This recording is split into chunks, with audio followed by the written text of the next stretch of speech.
Hey guys, in today's lecture we'll be discussing lesson 1 of unit 5 from our module 3 speaking, Tsunami of December 2004. Now in your text there is a brief extract on the tsunami of December 2004 and it is taken from an essay titled The Town by the Sea, which was published in the year 2005, roughly after the tsunami. To be precise, roughly 1 year after the incidence of tsunami.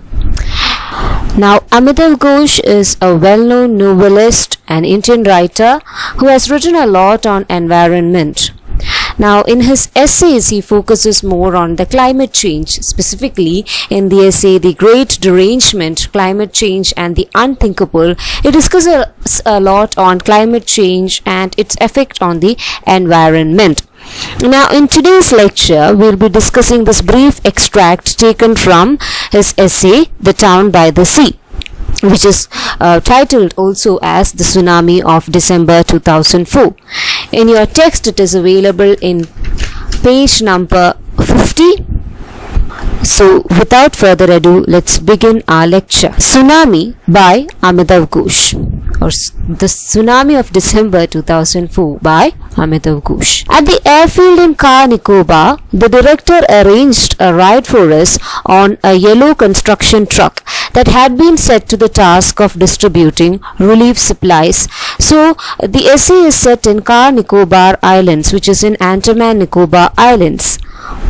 Now, as you can see, at the very beginning of the essay, titled The Tsunami of December 2004, Amitav Ghosh states the political as well as the geographical environment that is there in Andaman Nicobar Islands. He says that this is a very conflicting place on earth. Andaman Nicobar Islands are one of those quadrants of globe where political and geographical fault lines run on parallel course, which means that Andaman Nicobar Islands is ruled by the capital, that is, it is ruled by Delhi. Directly by Delhi, because it is a union territory, and other than that it is also close to the Indian tectonic plates, which means that geographically it is placed close to the Indian tectonic plates. As you may know, these are fault lines where an earthquake might occur, or these are fault lines where the possibility of an earthquake is always lurking behind. So, Andaman Nicobar Islands is placed near to the Indian tectonic plates. Now, it stretches several kilometers through the Bay of Bengal and it is held aloft by the undersea mountains. So, the Andaman Nicobar Islands are held by the undersea mountains which are there. So, from the deep Sunda Trench, which is there, the undersea mountains rise up and the Andaman Nicobar Islands is held aloft, or it is held together. വെള്ളത്തിന് മുകളിൽ Andaman Nicobar Islands ഇങ്ങനെ നിൽക്കുന്നതിന് കാരണം it is placed above undersea mountains. Another thing is that it is near to the Burma's Cocoa Islands, where there is an infamous prison for political prisoners. And another thing is that this is the place in which the tsunami of December 2004 hit. So when in December 26, 2004, when tsunami first hit the island of Sumatra, soon after it hit the Andaman Nicobar Islands as well, and we had to face severe consequences. And you also know how it hit the Indian shores, especially the Kanyakumari region. Now in today's lecture we'll be discussing in detail the events that perspired after the tsunami of 26th December 2004. So the order begins thus. At the airfield in Car Nicobar, the director arranged a ride for us on a yellow construction truck that has been set to the task of distributing supplies. So they just arrived in an airfield, like an airport in Car Nicobar Islands, and along with them there was a person who was named the director, and he arranged for distributing the supplies to the Andaman Nicobar Islands, and these supplies came in yellow trucks.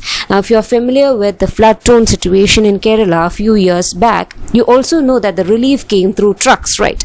So that's how the relief came. The truck went bouncing down the runway before turning off into a narrow road that led into a forest. Once the airstrip was behind us, it was as though we had been transported to some long ago island. So the airstrip was closer to the island. So once the truck went bouncing down the runway, as you can see in this picture, they were led into a forest. So it was near to a forest.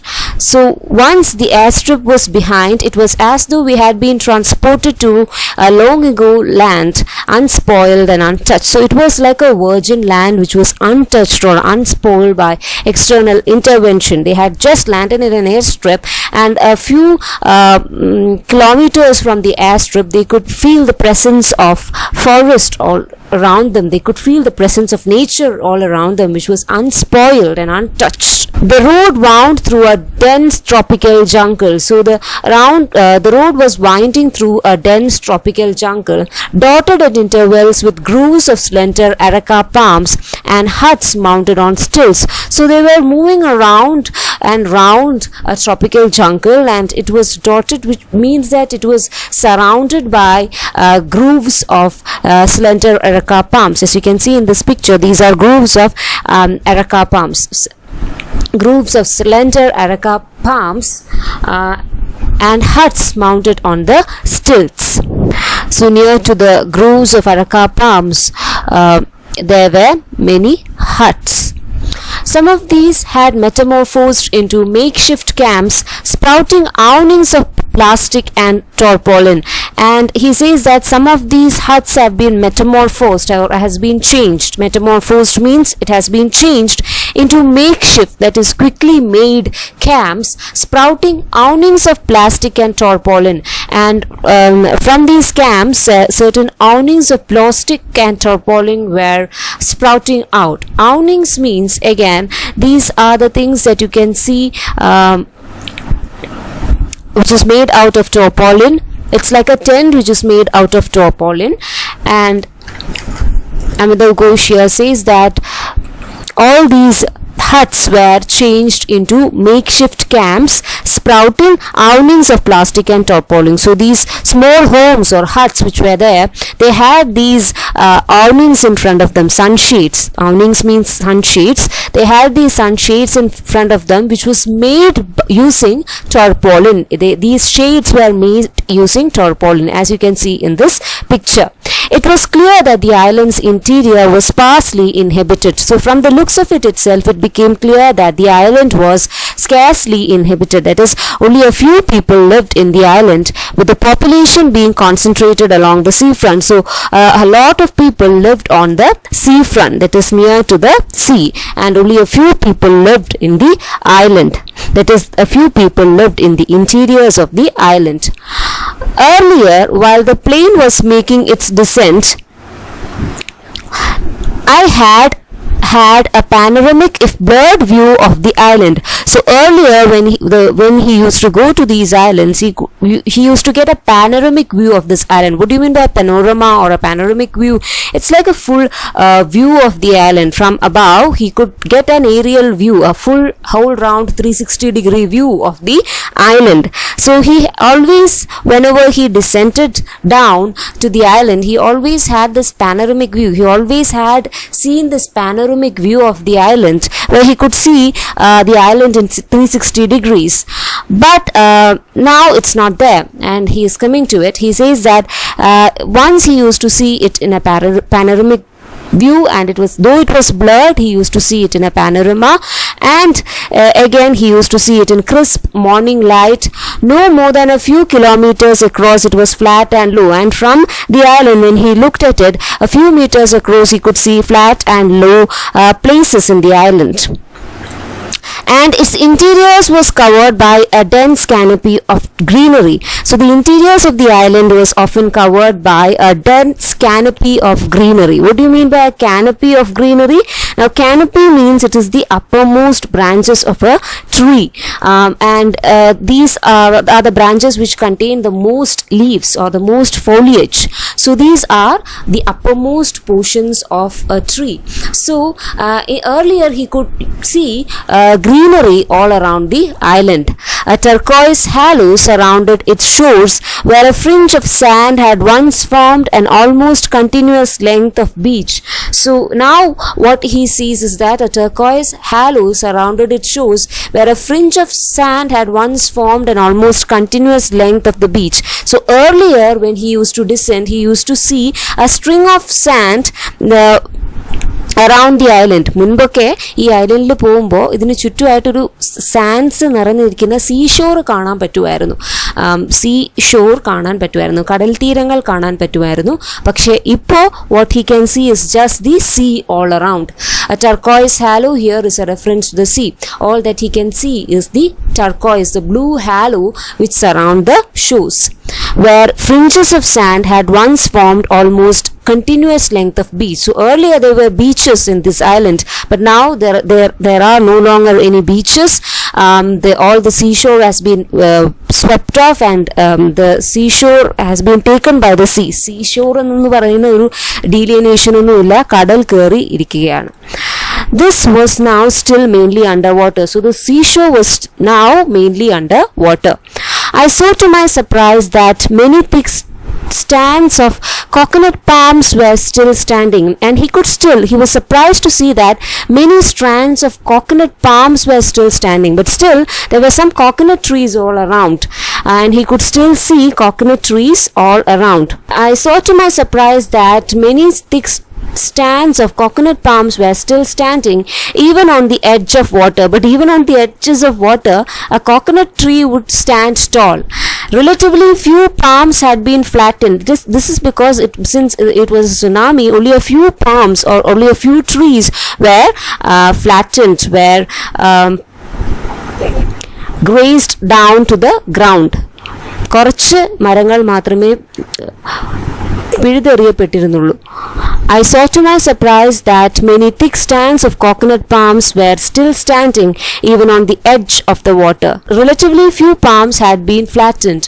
Most of them remained upright and in full possession of their greenery. So the palms were relatively less affected by the tsunami.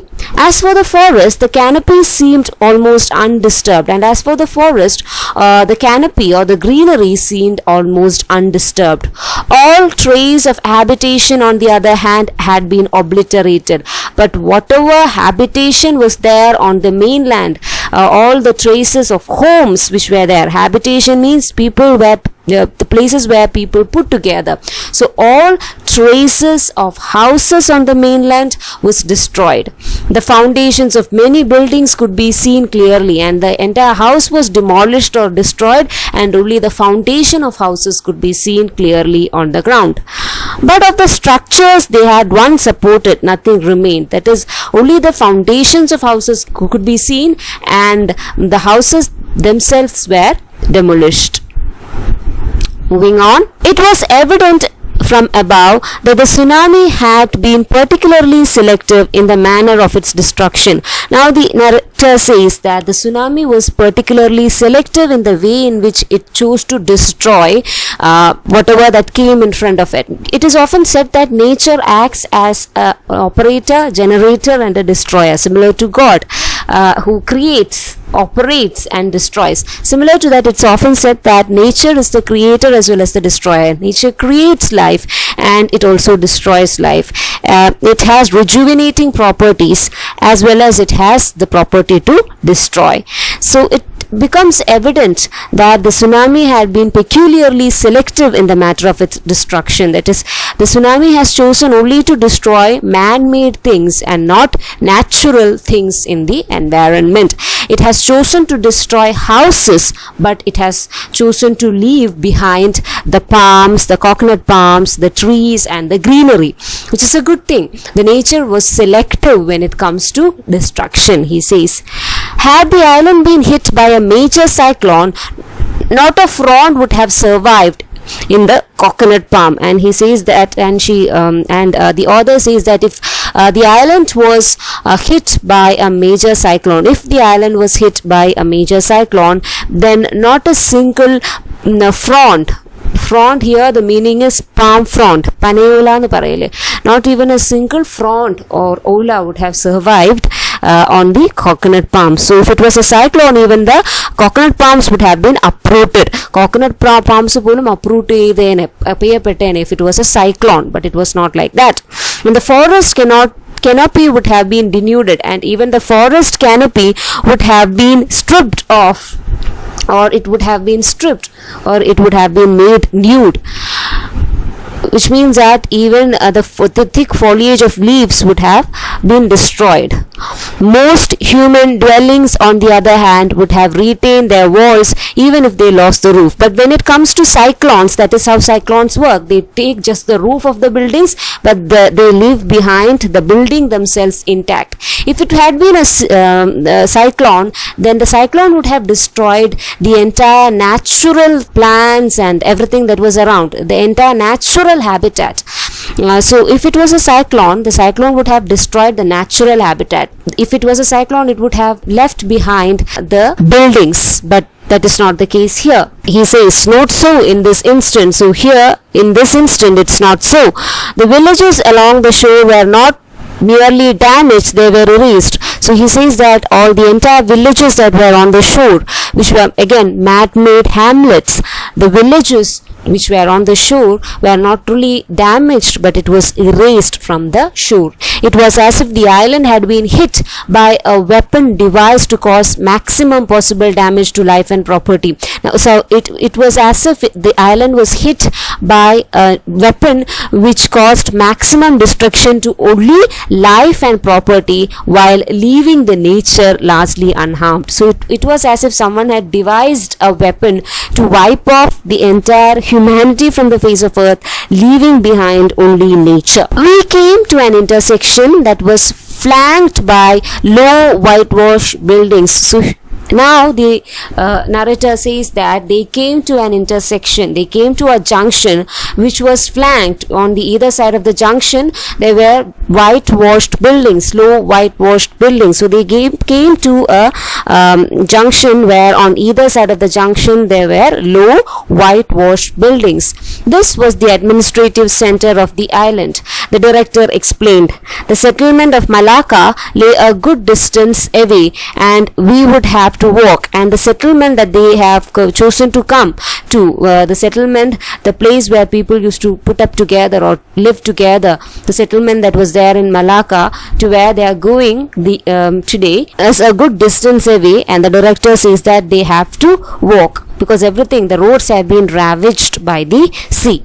After getting off the truck, we came to the district library, a building of surprising size and solidity. So after getting off the truck, they moved towards the district library, a building which was of surprising size and solidity, a building which was large and it was solid, a building which was of a huge size and it was also firm. They came to a firm building which was surrounded by offices, and since this building was strong, since this building was firm, it was not destroyed, it was unharmed. But a medical camp manned by the Indo-Tibetan border force had sprung up on its grounds. So now it's no longer a library, but a medical camp has been manned up, or it quickly came up on the grounds. Now what do you mean by medical camp manned by Indo-Tibetan force? Now the word manned means having a human crew. So a medical camp which was run by, or a medical camp which contained the Indo-Tibetan crew had just sprung up on its ground, had just came into being on the grounds of the library. So it was a quick makeshift kind of a building under the shade of a spreading moss twined paddock tree. So this new camp was set up under a moss twined paddock tree. Now again, a paddock tree is a variety of rosewood tree that you can see in the tropical islands, and here the narrator gives a very vivid picture of the paddock tree. He says that the paddock tree was envined by moss. It is covered by moss. The director spotted a doctor sitting in a tent. He darted away and slipped under the tent's blue flap. "Doctor, have you heard anything about my family?" he said. I have come because I heard some survivors had been found. So the director has come there to Malacca in search of his family, and as soon as the director saw a doctor there, he darted towards him. He rushed towards him. Darted away means he rushed towards him, and and while he rushed towards, slipped, and he even fell down. Doctor, have you heard anything about my family? He says. I have come because I heard some survivors have been found. So the director is in search of his lost family members. The doctor's face froze, and after a moment's silence, he said in a tone that was non-committal and yet not discouraging. He said, "No news has reached me. I have not heard anything." So the doctor, in a very cold manner, non-committal means in a very cautious yet not discouraging manner, the doctor was cautious enough not to hurt the director when he put forth the sad news that he hasn't heard anything about the survivors yet. So the doctor himself didn't know that if there was any survivors left in the island. So the doctor himself was not sure about the number of survivors that are left in the island.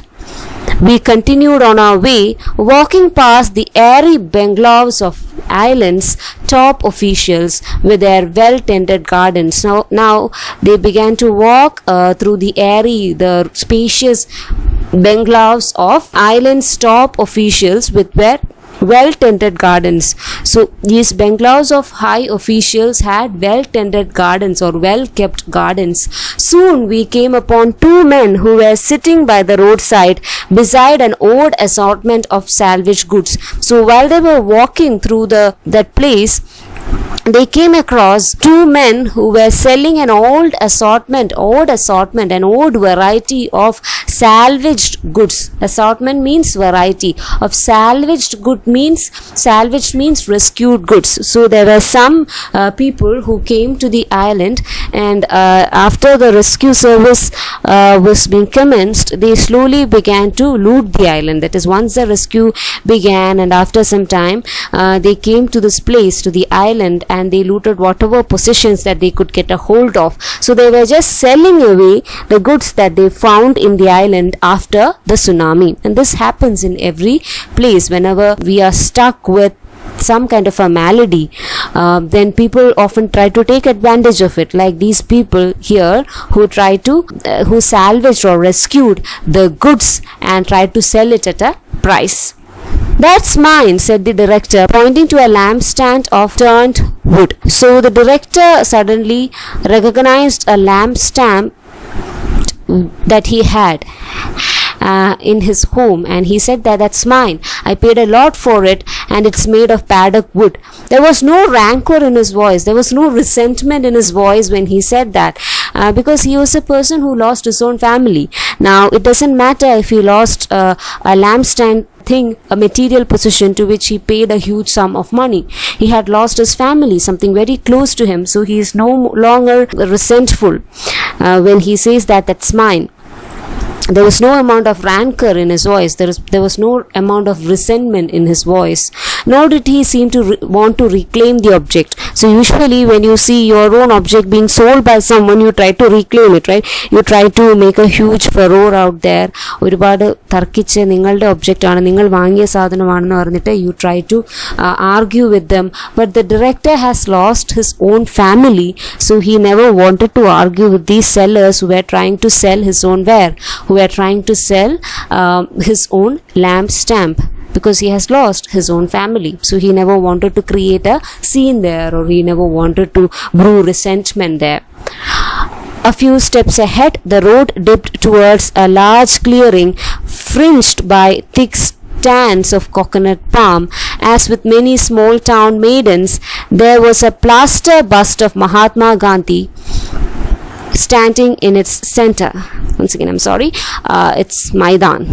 So a few steps ahead, the road dipped towards a large clearing fringed by thick stands of coconut palms. And when they moved a few steps ahead, they moved to a place where there was a clearing, there was a pathway, and on the either side of the pathway there were coconut palms, and this was a Maidan.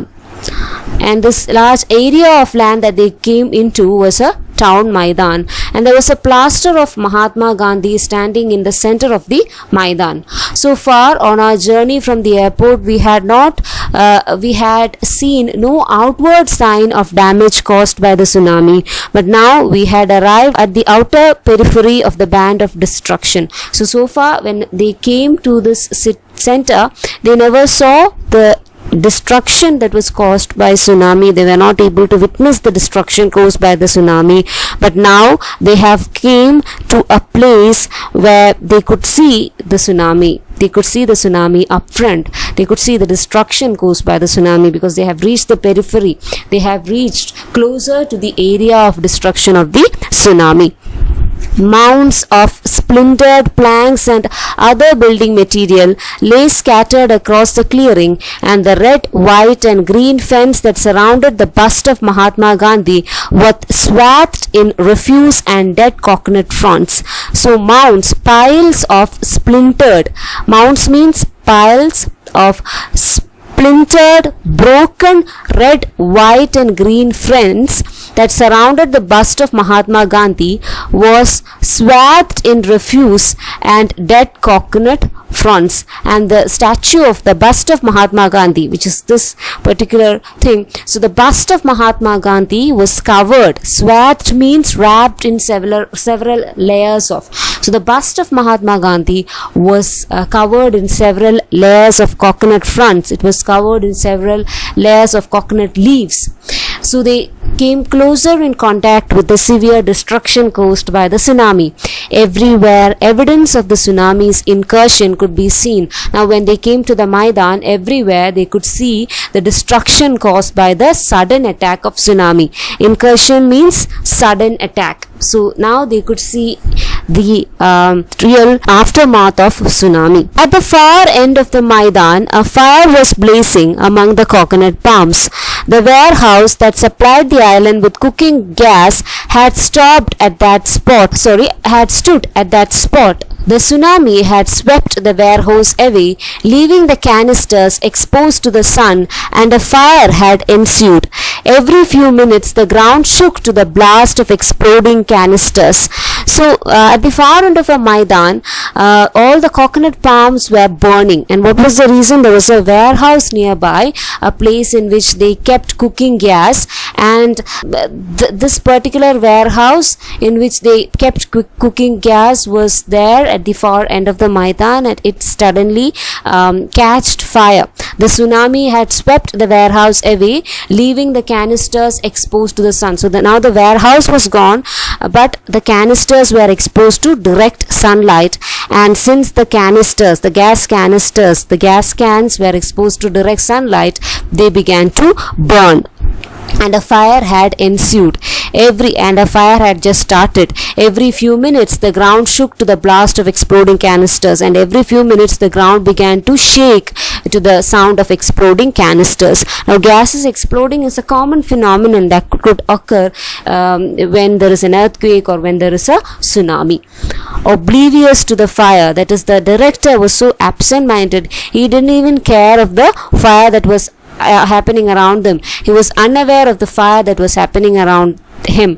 Oblivious to the fire, the director stepped away to approach a passerby who was wheeling a loaded bicycle. So he approached a passerby, a person who was just walking by, who was wheeling away his loaded bicycle.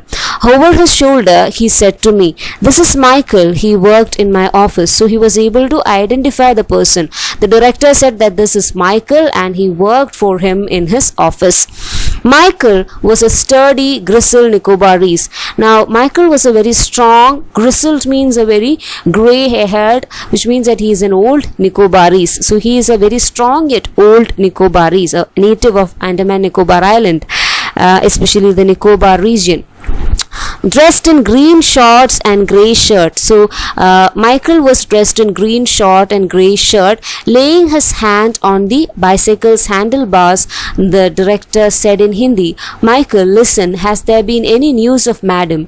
You know what she looks like. Have you seen any trace of her? See the kind of pathetic situation that the director is in. The director is in search of his own family members. He's in search of his own wife, and he was asking Michael about his own wife. So who is Michael?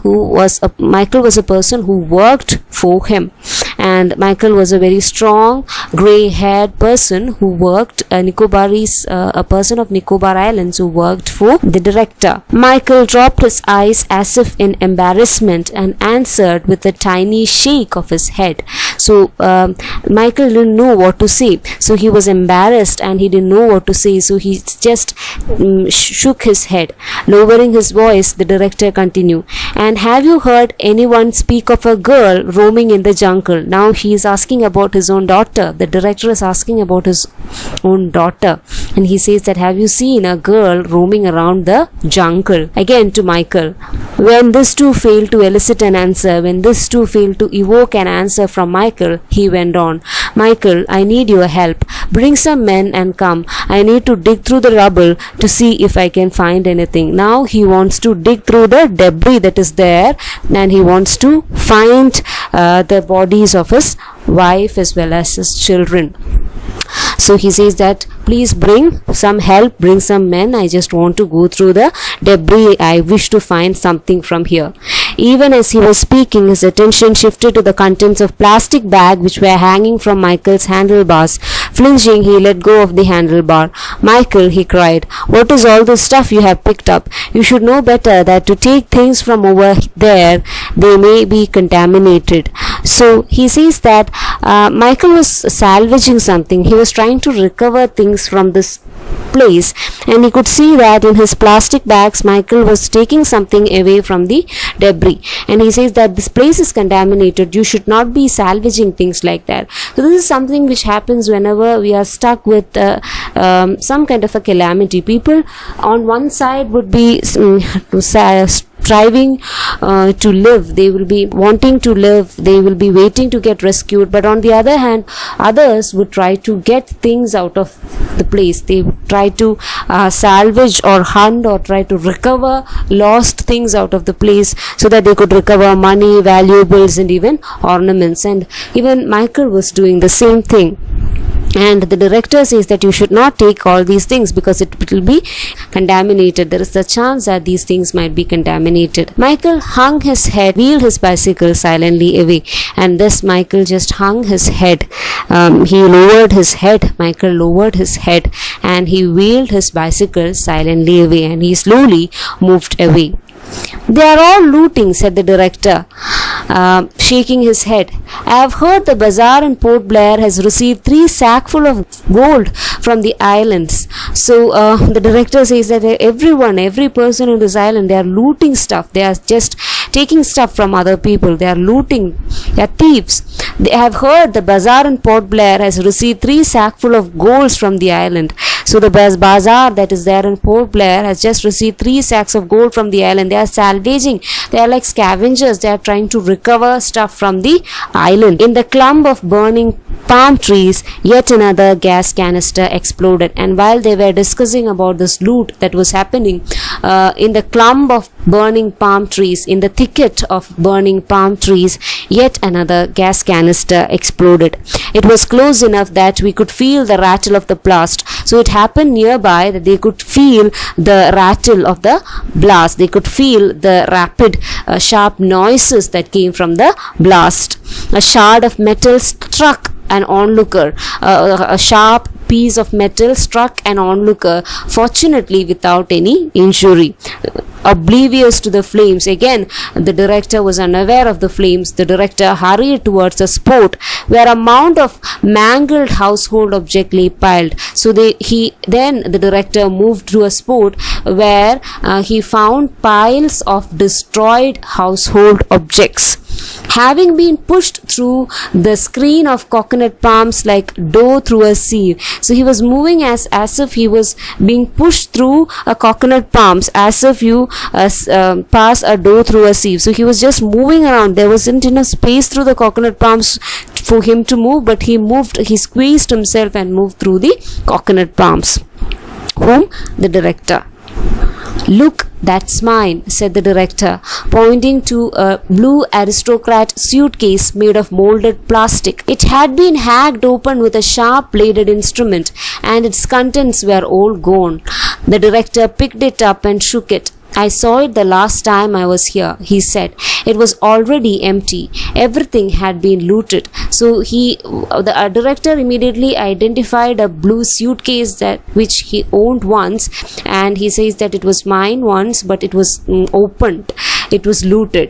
His eyes moved over to a steel trunk lying nearby. "That's mine too. Go and look." Stepping over, I saw that the trunk's lock had been forced open. On side, written in large black letters, was the director's name and designation.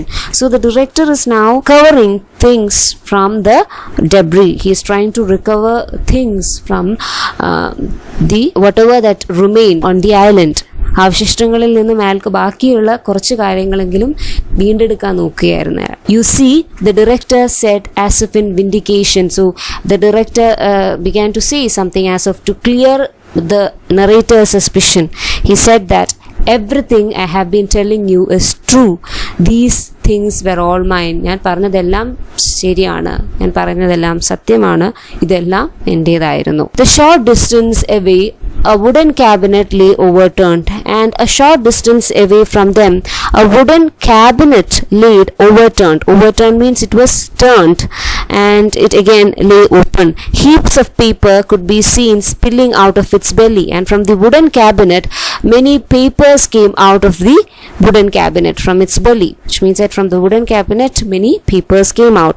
The director beckoned to me. The director signaled the narrator to come close to him. "See, these are all records from my office." Then he said that these are all records that came from my office. These are all my official records. 13 years of research all gone. He went to kneel beside the cabinet, and I saw that the papers were mimeographed data sheets with letterhead of Malaria Research Center imprinted upon them. So now we know that the director was the director of a malaria research center, and these were all documents which were photocopies. These were the papers were photocopies of data sheets that he had collected as a researcher. Mimeograph means it is an older version of photocopying machines. It is a duplicating machine where you duplicated pages. So now it is being replaced by the photocopiers, modern day photocopiers. So the only thing that he took from that chest was these papers, which were again official documents which were related to his research. Somewhere among the papers, I spotted some old photographs. So among the papers, he also saw some photographs. Somehow, it was a matter of great relief to me to come upon a few retrievable mementos. I was quick to draw the director's attention to the pictures. So our narrator seems to be a person who is very personal. He is a person who is very empathetic. That's why he says that when he saw these pictures, he thought that these are all mementos. These are the things that a person would love to collect once his entire life comes crumbling down, the photographs of events. So he quickly directed the attention of the director to these photographs, because these are some of the redeemable mementos, some of the redeemable keepsakes that a person might keep when a person is faced with adversity. So if you are faced with adversity, the first things that you take up are old pictures of yourself, right? So again, the narrator here was a person who was sentimental, and he attached or he always gave sentimental value to things, and he wanted the director to take these photographs. On examination, it turned out that most of the pictures had been defaced by water, but on close examination, it came out that most of these pictures were defaced, or most of these pictures were disfigured by water. But I found one where he, the director, could be seen standing among a group of people. I held it to him, and he took it with an indifferent shrug. That photo was taken at the airbase, I remember. He let go of it, fluttered into a puddle of stinking water. So the narrator thought that the director would keep this keepsake, he would keep this memento in memory of the past, but he was mistaken. The director was least bothered about the photograph. He just shrugged his shoulders when he saw the photograph and he trashed it. He threw it into the trash. He threw it into the puddle of stinking water. So he trashed it. "Don't you want to keep it?" I said in astonishment. So again, the narrator says that, "Don't you want to keep it?" He was astonished, he was amazed. "No," he said simply, the narrator said. It means nothing. These are just work pictures." So the director said that these pictures mean nothing to me because these are work pictures. These are the pictures that I took from my place of work. It means nothing to me. So again, this is a philosophy that's there in modern times, right? People often say that you work hard for a particular firm or for an institution, but by the end of the day, if you die, then you will easily be replaced by them. So people often attach less importance to work and colleague and the people whom they are with when they do a job. So this tendency or this philosophy is being followed by the director too. He does not attach any emotional value to that picture. Then suddenly his eyes lit up. "Look," he said, "my slides." A drawer had come open, shaking loose several decks of white-rimmed photographic slides. Some were sodden with water, but some were dry and preserved their images. To my untrained eyes, the pictures appeared to be bacteria, hugely magnified under the lens of microscope. The director sorted quickly through the slides and chose a dozen or so. Close at hand, there lay a roll of unused plastic bags that had been washed out of a drowned soap and dried by the sun. Peeling off one of these bags, he placed the slides carefully inside before fastening his fingers on them. So finally the director took something away from the island, and that was his slides. These were photographic slides. These were earlier photographs, the negatives of photographs. Now if you have lived before the digital era, you know that when you were children, mostly your childhood pictures were taken using the old analog camera. പഴയ analog camera ഉപയോഗിച്ചിട്ടായിരിക്കും നിങ്ങളുടെ കുട്ടിക്കാലത്തേക്ക് pictures എടുത്തിട്ടുണ്ടാവുക. And it has photographic slides. നമ്മളതിന് negative എന്നാണ് പറയാറുണ്ടായിരുന്നത്. And this negative would be developed into pictures or photos. So this is the same, and the director suddenly took some of the photographs, slides or the negatives, and some of these were destroyed by water, but still some were dry and they preserved the images. It was not destroyed as such, so he could take copies of it, and the images in those slides appeared as bacteria to the narrator, but for the director it had some value. The director sorted it quickly and chose a dozen of photographs, and then he took an unused plastic bag and placed these negatives in that plastic bag so that he could dry it off in the sun, and he held it closely. Fastened means he held it closely in his hands. He seized these photographic slides as if it was an important possession. It was a chosen possession. "Your home must have been nearby," I said. So seeing all this, the narrator said that seeing all the things that the director collected from the island, the narrator said that your home must have been closer to this Maidan, isn't it? "No," came the answer. "The wave carried these things right out of the town. My house is still a kilometer away over there." And he says that, "No, my house is still a kilometer away from this place. The waves might have carried all these things to the town." I had imagined that his possessions were bunched together because his house had stood nearby. This was an indication of how little I understood of the power of the surge. Its strength was such that it had tossed the director's house aside, picked up his belongings and punched them through a kilometer of dense habitation. So see the kind of impact that the tsunami had. The director's home was not nearby. It was 1 kilometer away from the Maidan, but all his possessions were washed up, and it was the surge, it was the waves, it was the huge tidal waves, the flooding caused by the waves, which carried all the director's possessions and placed it in the Maidan. So that was the power of the surge. The location the director had pointed to was on the far side of the burning coconut palms. It was evident that to get there we would have to pass quite close to the fire, which was now spreading rapidly. So where the director's house stood was closer to the place in which the fire was happening.